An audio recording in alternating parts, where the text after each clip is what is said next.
Gotas de Misericordia presenta Santa Rosa de Lima, Virgen patrona de América Latina. Nació en Lima, Perú, en 1586, año de la aparición de la Virgen en Chiquinquirá. Fue la primera mujer americana declarada santa por la Iglesia Católica. En el bautizo le pusieron el nombre de Isabel, pero luego la mamá, al ver que al paso de los años su rostro se volvía sonrosado y hermoso, como una rosa, empezó a llamarla con el nombre de Rosa. Y el arzobispo, al darle la confirmación, le puso definitivamente ese nombre, con el cual es conocida ahora en todo el mundo.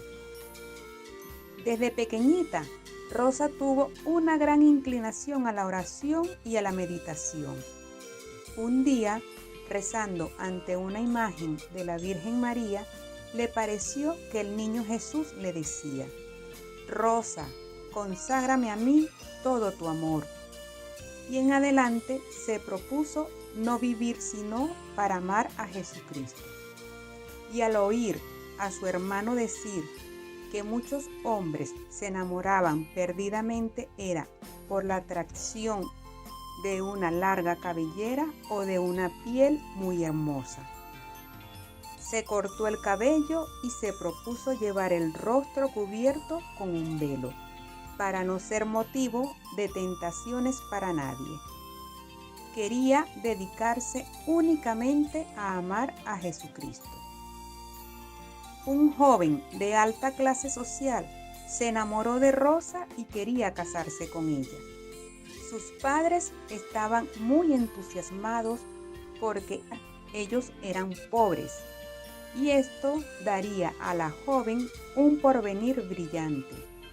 Pero ella, aunque hubo serios disgustos en la familia, les declaró que se había propuesto que su amor sería totalmente para Dios y que renunciaba por completo a todo matrimonio, por brillante que fuera.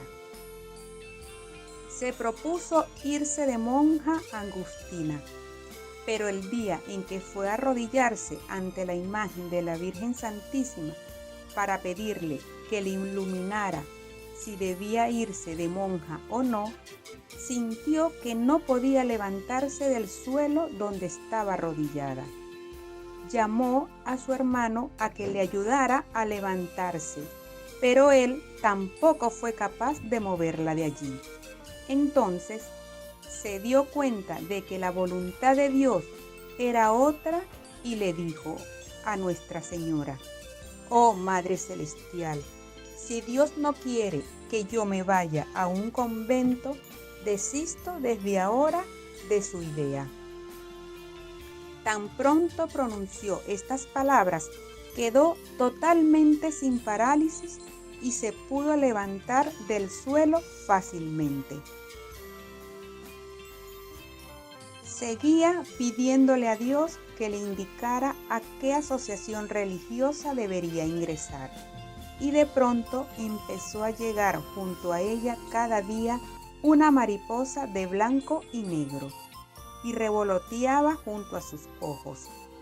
Con esto le pareció entender que debería buscar una asociación que tuviera un hábito de blanco y negro, y descubrió que eran las terciarias dominicas, unas mujeres que se vestían con túnica blanca y manto negro y llevaban vida como de religiosas, pero vivían en sus propias casas, y pidió ser admitida y la aceptaron. Entonces vino a saber que las más famosas terciarias dominicas en Santa Catalina de Siena, 29 de abril, y se propuso estudiar su vida e imitarla en todo. Y lo logró de manera admirable. Se fabricó una túnica blanca y el manto negro, y el velo también negro para la cabeza. Y así empezó a asistir a las reuniones religiosas del templo. Pero sucedió que la gente, admirada de su comportamiento, empezó a señalarla y a llamarla la santa. Entonces, ella, que sabía que nada es tan peligroso como la vanidad y el orgullo y el deseo de aparecer, se fabricó una pequeña habitación en el solar de la casa donde vivía, y allí se dedicó a practicar por largas horas del día y de la noche sus meditaciones, sus penitencias y sus muchas oraciones. Allí pasará el resto de su vida y solamente saldrá para ir a misa o a socorrer a algún enfermo. Su padre fracasó en el negocio de una mina y la familia quedó en gran pobreza. Entonces, Rosa se dedicó durante varias horas de cada día a cultivar un huerto en el solar de la casa y durante varias horas de la noche a hacer costuras para ayudar a los gastos del hogar. El demonio la atacaba de muy diversas maneras y las tentaciones impuras la hacían sufrir enormemente. Además, le llegaban épocas de sequedades espirituales en las cuales todo lo que fuera oración, meditación o penitencias le producía horror y asco.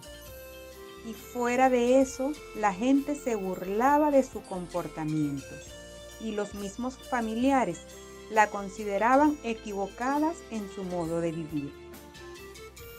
Alguna vez le protestó amorosamente a Jesucristo por todo esto, diciéndole: Señor, ¿y dónde te vas cuando me dejas sola en estas terribles tempestades? Y oyó que Jesús le decía: yo no me he ido lejos, estaba en tu espíritu dirigiendo todo para que la barquilla de tu alma no sucumbiera en medio de la tempestad.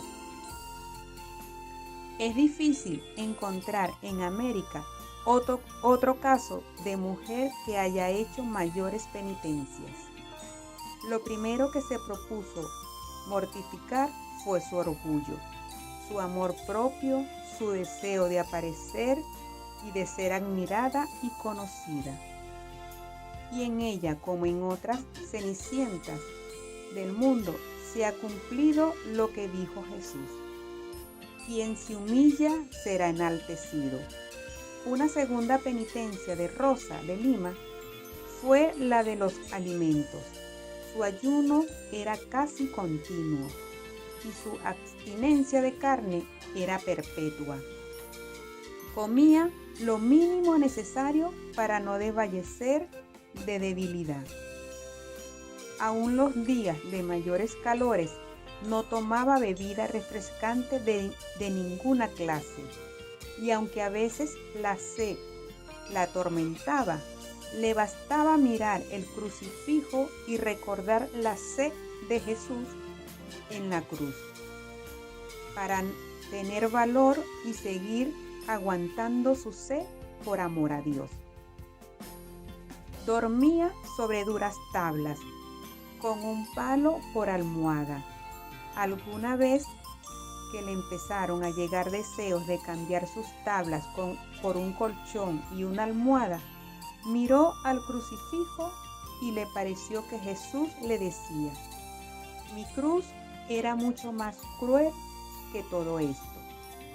Y desde ese día nunca más volvió a pensar en buscar un lecho más cómodo.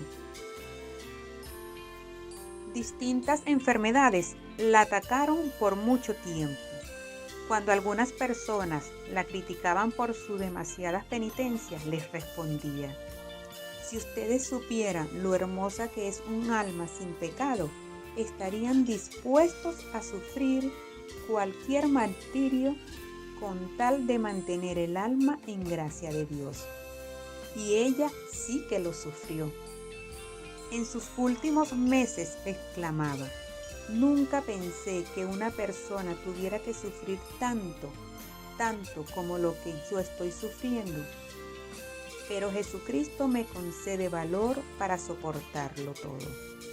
Los últimos años vivía continuamente en un ambiente de oración mística, con la mente casi ya más en el cielo que en la tierra.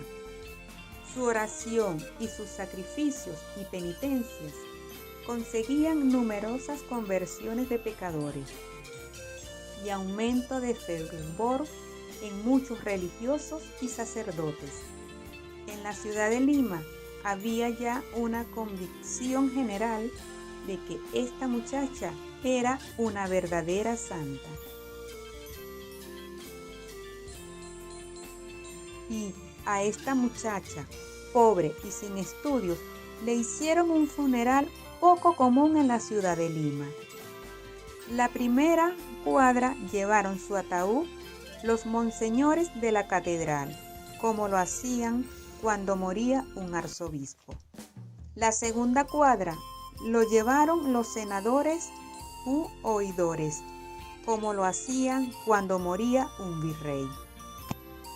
Y la tercera cuadra lo llevaron los religiosos de las comunidades, para demostrarle su gran veneración. El entierro hubo que dejarlo para más tarde, porque inmensas multitudes querían visitar su cadáver y filas interminables de fieles pasaban con devota veneración frente a él. Después la sepultaron en una de las paredes del templo.